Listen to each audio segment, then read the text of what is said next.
Halo, selamat pagi pemirsa. Bagaimana kabarnya hari ini? Senang sekali rasanya bisa berjumpa lagi di program Ayo Sehat, tentunya dengan sejumlah informasi dan juga inspirasi seputar dunia kesehatan. Bagaimana kabarnya? Tidak lupa kami ingatkan kepada Anda pemirsa untuk tetap patuh terhadap protokol kesehatan dan semoga pandemi COVID-19 ini bisa kita lalui bersama-sama. Untuk terus mengetahui informasi kesehatan, pemirsa dapat memfollow Instagram Ayo Sehat di @ayosehat_kompas.tv dan juga di kanal Ayo Sehat di YouTube Kompas TV. Hari ini Ayo Sehat akan membahas mengenai salah satu jenis kanker kulit yang sangat berbahaya pemirsa, yaitu melanoma.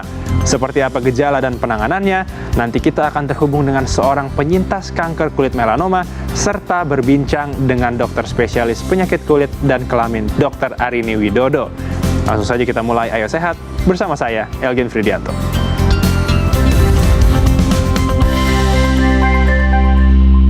Pemirsa, tai lalat mungkin sudah biasa kita lihat. Namun jangan sepelekan tai lalat, karena ada juga tai lalat yang menyebabkan kanker kulit melanoma. Seperti apa gejalanya? Mari kita simak informasinya berikut ini.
American Cancer Society.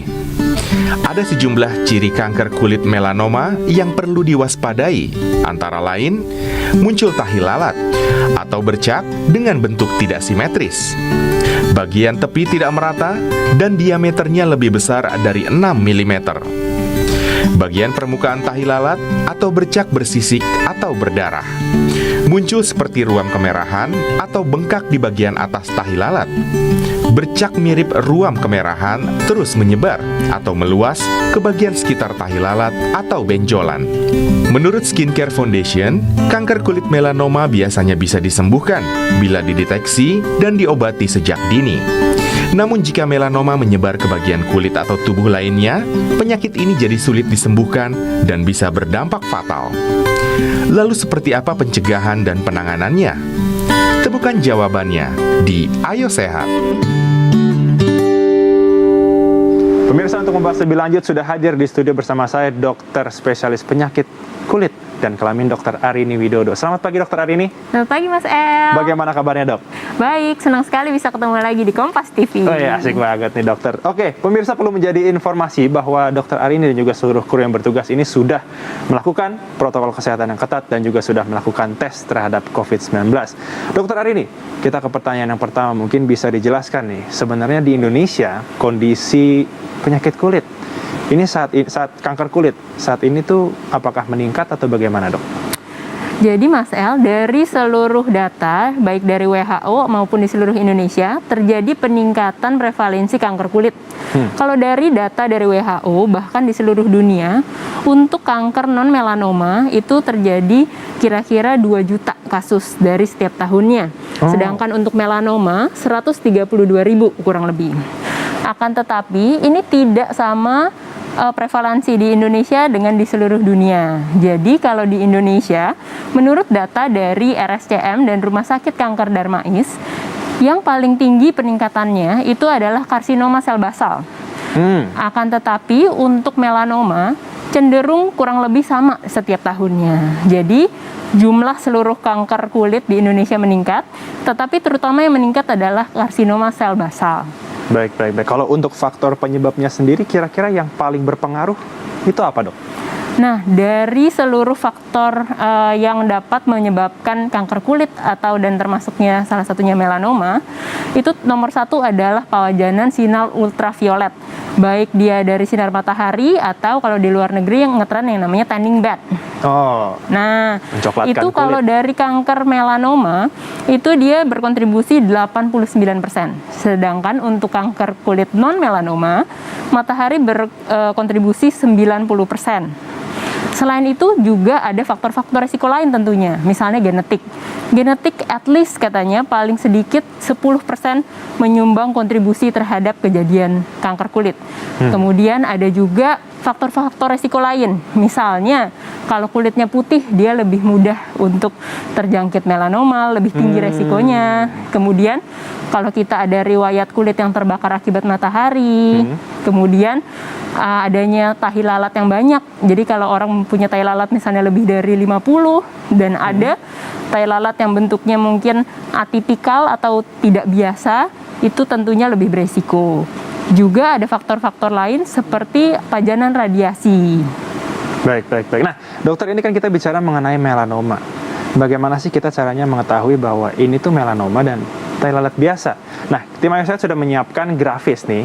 Ini salah satu ciri-cirinya nih, bisa tidak simetris, bagian tepi tidak rata, ukuran lebih dari 6 mm, terasa sakit, permukaan bersisik atau berdarah, ruam kemerahan, bengkak di atas tahi lalat, ruam meluas. Ini ke arah kanker melanoma kan, Dok? Mungkin bisa membedakan tahi lalat biasa dengan ke arah melanoma itu seperti apa? Nah, tentunya kalau tahi lalat biasa, kita bisa lihat bentuknya biasanya bulat kalau tahi lalat biasa. Kemudian permukaannya rata dan tepinya biasanya teratur. Biasanya bentuknya bulat, kadang-kadang datar, sedikit menonjol. Sedangkan kita harus waspada adanya tanda-tanda keganasan, yaitu ada tanda yang namanya supaya lebih mudah mengingat, kita biasa ngomong A, B, C, D, E.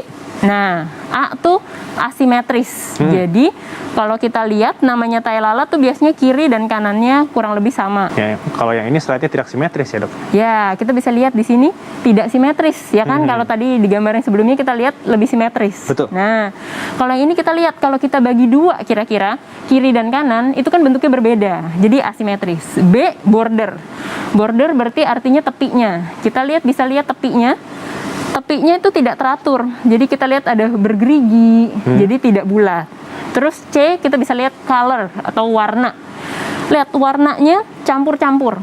Biasanya kalau namanya tahi lalat, kadang-kadang hitam, kadang-kadang coklat, tapi warnanya homogen. Satu Ini aja warnanya itu ya? heterogen. Ada yang putih, ada yang kemerahan, ada yang kebiruan, ada yang coklat, ada yang hitam. Jadi warnanya bervariasi.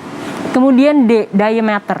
Kita bisa lihat bahwa diameternya kurang lebih biasanya lebih dari 6 mm. Nah, 6 mm itu kira-kira seberapa sih? Itu kira-kira sebesar penghapus pensil. Yang di atasnya pensil itu kan ada penghapus, itu sekitar 6 mm. Jadi kira-kira sebesar itu. Tapi tidak menutup kemungkinan kita bisa mendeteksi dini saat dia lebih kecil. Terus yang terakhir adalah E. E adalah evolution. Jadi misalnya ada titik yang semula warnanya atau kita lihat cuma titik aja, terus kok dia berubah dengan cepat. Entah dia membesar dengan cepat, atau kemudian seperti ini, ada timbul luka, ada timbul gatal, ada Ruam, timbul ya? merah, ada timbul ruam. Itu semuanya kita harus waspada karena itu adalah gejala-gejala dari melanoma. Baik.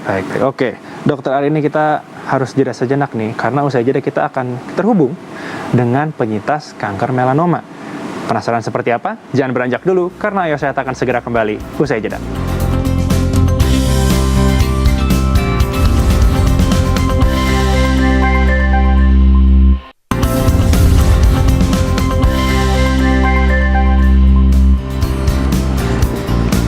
Terima kasih Anda masih menyaksikan program Ayo Sehat, pemirsa. Masih bersama dengan Dokter Arini. Dan sekarang, dokter, kita juga sudah terhubung dengan penyintas kanker kulit melanoma, Ibu Yasafati Kurnia. Selamat pagi, Ibu Yasafati. Selamat pagi, Des. Selamat pagi. Selamat pagi, Dokter Arini. Selamat pagi, Bu. Ibu Yasafati mungkin bisa langsung menceritakan nih. Selamat pagi juga, Pak pemirsa Kompas TV yang budiman nih. Ya. Ibu Yasafati sehat? Sehat sekarang. Sehat-sehat, baik-baik. Nah, Ibu Yosafati mungkin bisa langsung nih menceritakan ke pemirsa Kompas TV, ceritanya seperti apa sih dulu itu kena kanker kulit melanoma? Mula-mula ceritanya dari tai lalat yang kecil, sebetulnya sebesar biji kacang hijau ya. Itu adanya di tepi pada telapak kaki kanan saya. Nah, tai lalat ini sebetulnya sudah saya bawa sejak lahir. Sejak lahir, kata ibu saya sudah ada, ya. Jadi, ya dia ikut saya, nggak ada gejala apa-apa, ya tenang saja. Sampai tahun 2007, dia mulai bermasalah. Jadi kalau saya jalan jauh, saya habis olahraga, dia berdarah, ya tepinya terutama. Karena saya nggak mengira sesuatu hal yang aneh, karena saya pikir ya itu mungkin iritasi dari sepatu, dari sandal saya, ya. Namun pada satu hari saya bertemu dengan kolega saya, seorang dokter onkologis, ahli bedah onkologis. Saya bertanya dan saya perlihatkan tai lalat saya ini. Beliau pun tidak bereaksi apa-apa sebetulnya. Dia bilang ya mungkin hanya tai lalat biasa, tapi ya sudah biopsi saja. Dia bilang. Nah, jadi saya pun melakukan biopsi untuk ini, dan setelah dibiopsi barulah keluar hasil biopsinya yang mengejutkan saya sangat, yaitu melanoma maligna. Nah, itulah mula-mula cerita saya. Baik. Nah, waktu itu Ibu mungkin pengobatan seperti apa yang dilakukan, Bu? Apakah langsung dioperasi itu? Ya, jadi setelah hasil biopsi ini keluar, saya kemudian mencarilah jalan keluar bagaimana ya. Jadi saat itu saya berkonsultasi dengan ahli bedahnya dan disarankan untuk bedah ya. Jadi saya menjalankan operasi yang namanya eksisi luas. Karena selain pengangkatan tai lalat yang kecil tadi, seluruh sekeliling jaringan tai lalat itu 2 cm tadi terlihat di gambarnya itu, dan kemudian diceruk ya, diekskavasi ke dalam 2 cm juga, sehingga saya harus dilakukan transplantasi ya, harus dilakukan transplantasi jaringan dan kulit untuk menutupinya. Nah, itu diambil dari paha kiri saya ya. Nah, setelah penyembuhan luka kira-kira sebulan, kemudian dilanjutkan saya dikonsultasikan pada onkologis ya, yang saat itu juga langsung bilang, wah kamu ini kasusnya sulit, kita hanya punya dakarbasin infus. Saat itu 13 tahun yang lalu, dakarbasin kalau dilihat-lihat di literatur cuma kasih kesempatan hidup 5-15% saja. Tapi dia bilang cobalah, ini ada obat baru Temodal, diminum, tidak usah diinfus ya. Ini sebetulnya penelitian, karena Temodal saat itu belum dipakai untuk kanker kulit, hanya dipakai untuk kanker otak ya, astrosistoma. Saya katakan ya saya coba, tidak ada akar ya apapun, saya tidak ada rotan ya apapun, saya coba akar apapun. Jadi saya menjadi kelinci percobaan ya. Selama setahun kemudian beliau memutuskan mengambil chronic low dose ya. Jadi dia bilang pelan-pelan diberikannya selama setahun, diberikan temozolomid ini. Nah, mungkin temozolomid ini cocok untuk saya, sehingga tiap 3 bulan saya follow up dengan PET, karena kita tahu melanoma tidak punya tumor marker. Jadi untuk follow up terapinya saya dilakukan PET, yaitu positron emission tomography, selain untuk melihat apakah kanker ini, karena melanoma ini nakal ya Dokter Indri ya, dia suka nyebar nih, lari-lari kemana-mana, sehingga dengan PET ini bisa dicari tahu dia nyebar nggak. Dan betul. Puji syukur tidak pernah ada sampai saat ini, tidak ada penyebaran, dan tiap tahun saya masih terus melakukan check up rutin. Baik Ibu. Oke, saya mau ke Dokter Arini terlebih dahulu. Nah, Dokter Arini mungkin bisa dijelaskan untuk pengobatan. Tadi Ibu Yosafati udah cerita bahwa mungkin dia sudah lanjut ya, karena memang sudah cukup. Tadi kalau tidak salah 5% kesempatan dia untuk bisa sehat. Untuk pengobatan ini ada apa saja mungkin? Nah, untuk pilihan pengobatan melanoma akan berbeda-beda tergantung kasusnya. Jadi, tentunya harus dievaluasi dulu oleh dokter terkait.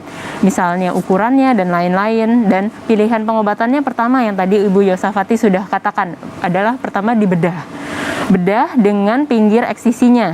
Pinggir eksisinya biasanya batas-batasnya dapat ditentukan oleh dokter. Semakin besar tumornya, batas eksisinya akan semakin luas. Kemudian pilihan lain adalah misalnya bisa dilakukan misalnya limfadenektomi. Ini tergantung apakah tumornya sudah menyebar ke jaringan limfe regional atau jaringan kelenjar getah bening yang dekat situ atau belum. Kalau ternyata sudah menyebar ke situ, bisa dilakukan pengangkatan. Kemudian ada opsi-opsi lain yang tadi berhubungan dengan imunologi, berhubungan dengan targeted cell. Jadi ada yang kita kenal namanya imunoterapi, targeted cell, kemoterapi, dan radioterapi. Jadi kurang lebih pilihannya seperti itu, akan disesuaikan dengan kasus dan kondisi pasien dan availabilitas obat setempat, seperti yang tadi Ibu Yosafati sudah katakan. Baik. Terima kasih Ibu Yosafati untuk waktunya, sudah menceritakan pengalamannya melewati sekarang menjadi penyintas kanker kulit melanoma. Itu sudah saya lewati. Iya, betul. Terima kasih sekali lagi Ibu. Semoga sehat selalu dan semoga nanti di lain waktu kita bisa berbincang lagi. Terima kasih. Sampai jumpa salam, Ibu. Dokter Indri. Ya, terima kasih Ibu. Sama pemirsa, mudah-mudahan tercerahkan. Baik. Nah, Dokter Arini, usai jeda kita masih akan menjawab pertanyaan dari netizen dan juga dokter juga bisa memberikan tips-tips mengenai kanker kulit melanoma ini. Tapi kita harus tahan dulu. Pemirsa, jangan beranjak dulu karena Ayo Sehat akan segera kembali usai jeda.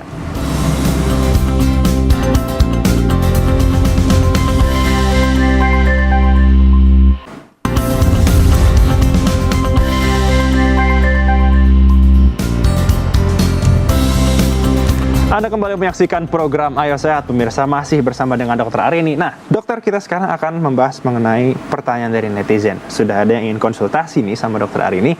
Kita bisa lihat di layar yang pertama, mau menghilangkan tai lalat, sebaiknya dibedah atau dilaser ya dok? Silakan. Nah, ini pertanyaannya, kalau kita mau menghilangkan tai lalat, sebenarnya bisa dibedah atau dilaser. Tetapi yang pasti kita harus mengetahui apakah benar diagnosisnya adalah tai lalat. Jadi kalau dia benar tai lalat dan dia jinak, dia boleh dibedah atau dilaser. Akan tetapi kalau ada sedikit saja keraguan, apakah ini bukan tahi lalat yang sifatnya jinak dan ini ada kemungkinan keganasan, lesi tersebut harus dibedah. Jadi nomor satu adalah diagnosisnya. Karena apabila itu sebuah keganasan, apabila dilaser tentunya akan menyebabkan penyebaran yang lebih luas. Justru itu bisa menyebabkan lebih parah lagi ya dok? Betul. Ya? Baik. Oke, pertanyaan berikutnya, kita bisa melihat apa memakai sunblock sudah pasti terhindar dari kanker kulit dok? Silahkan. Nah, seperti yang tadi kita sudah bahas nih di sesi yang pertama sama Mas El. Jadi faktor penyebab terjadinya kanker kulit itu ada banyak. Betul. Tadi kan kita bilang udah ada sinar matahari, ada genetik, ada pajanan sinar radiasi, adanya nefus yang banyak, dan lain-lain. Jadi penyebab dan faktor risikonya ini tidak hanya matahari. Tetapi memang matahari berkontribusi 90% terhadap kejadian kanker kulit. Jadi tentunya kalau kita menghindari matahari salah satunya dengan menggunakan sunscreen, akan mengurangi banyak resiko kanker kulit. Akan tetapi tentu tidak 100%. Sunscreen sendiri tidak ada yang memberi proteksi 100% terhadap sinar matahari. Dan kita harus mengevaluasi apakah penggunaan sunscreen kita ini sudah adekuat. Perlu diingat bahwa namanya sunscreen itu setiap 2 jam harus direaplikasi. Karena setiap 2 jam fungsinya menurun, efektivitas dari sunscreen menurun. Iya. Sehingga kita harus lakukan lagi reaplikasi. Dan yang perlu dievaluasi juga apakah jumlahnya cukup, jumlahnya sesuai anjuran, dan apakah kalian mengaplikasikannya ke seluruh bagian yang terpajan sinar matahari. Karena biasanya orang-orang hanya mengaplikasikan di wajah saja, akan tetapi kanker kulit bisa terjadi di mana saja. Misalnya tadi Bu Yosafati terjadinya malah di kaki. Jadi harus dipakai di seluruh bagian kulit yang terpajan sinar matahari. Mulai dari belakang telinga, leher belakang, tangan, kaki, telapak, dan lain-lain. Baik. Oke nih. Dokter Arini mungkin terakhir bisa memberikan tips ya kepada pemirsa Ayo Sehat, tentunya mencegah kanker kulit melanoma ini tentunya agar lebih aware lagi ya bahwa ini tuh ada sebenarnya. Silakan dokter. Betul. Jadi Untuk mencegah kanker kulit, nomor satu kita harus menghindari pajanan ultraviolet. Seperti yang tadi dikatakan adalah salah satunya memakai sunscreen dan menghindari sinar matahari secara langsung. Misalnya memakai topi, memakai pakaian yang dapat melindungi kita dari sinar matahari dan lain-lain, karena matahari merupakan faktor utama pencetus kanker kulit. Kemudian yang kita harus lakukan adalah ada program yang kita namakan Sakuri. Sakuri itu sadari kulit sendiri. Jadi kita harus mengamati di kulit kita apakah ada perubahan-perubahan dari tai lalat yang biasanya kita ada terus kok warnanya berubah, bentuknya berubah, atau ada tai lalat baru atau misalnya flek hitam baru yang mencurigakan. Itu harus segera diperiksakan ke dokter. Jadi namanya early detection, karena deteksi dini dari melanoma itu akan membuat prognosis atau kemungkinan hidupnya menjadi lebih panjang. Kalau melanoma didiagnosis sangat early, di stage pertama dan masih hanya di lapisan kulit paling atas, kemungkinan hidup dari 5 tahun ke depan mencapai 99%. Jadi meskipun dia kanker kulit yang sangat berbahaya, tetapi kalau kita menemukannya di stage yang sangat awal, itu sebenarnya kemungkinan hidupnya sangat tinggi. Baik.